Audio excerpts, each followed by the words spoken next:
Hello. Today we will be presenting our AMI lesson design project. The topic is memory processes, encoding, storage, and retrieval from the domain of human and social sciences, specifically within psychology, focusing on cognitive processes. So let's begin with the analysis of this lesson through Coyle's forces framework. As we can see here, first component is content. Content focuses on the main memory processes, encoding, storage, and retrieval, as well as forgetting and ways to improve memory. These elements help explain how memory functions in both learning and everyday situations. Secondly, we have communication, which refers to the use of language to explain memory concepts, describe cognitive models, and relate theory to real-life examples. Key language functions include defining, explaining processes, evaluating evidence, comparing models, and implying personal experience. We have cognition, which highlights the thinking skills developed through this lesson. This includes understanding key concepts, analyzing factors that affect memory, and evaluating different memory strategies. Finally, we have culture and community. Culture and community emphasize the influence of social and educational contexts on how memory is used and valued. We have the click approach used in my lesson, which is the sheltered model. It is used to teach memory processes, encoding, storage, and retrieval. The sheltered model is a click approach where content is taught entirely in English, but the teacher provides language support. The students usually have a similar level of English, which makes instructions more effective. The teacher adapts the language, not the content, so students can understand complex concepts without losing academic depth. So why this approach is appropriate? This approach is appropriate because the lesson is content-driven, meaning psychological concepts come first. Students need to master discipline-specific vocabulary related to cognitive psychology. English is used as a tool for learning, not as a separate subject. Finally, language supports help students understand complex cognitive processes such as how memory works.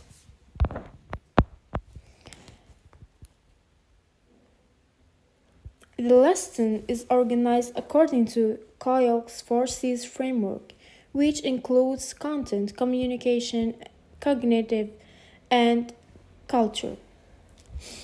This framework ensures a balance between subject knowledge and language learning.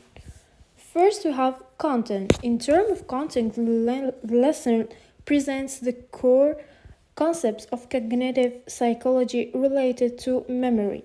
Students learn the definitions of encoding, storage, and retrieval, as well as different types of memory, such as sensory, short-term, and long-term memory.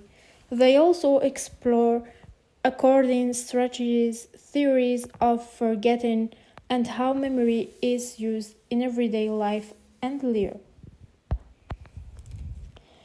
Then we have communication. Students use psychological vocabulary related to memory. These describe, explain, and discuss memory processes and their own experiences.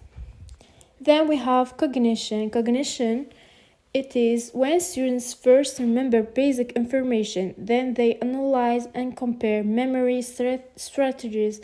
Then we have culture and community. The lesson shows that memory is also cultural. Different cultures use memory differently, such as oral or written traditions.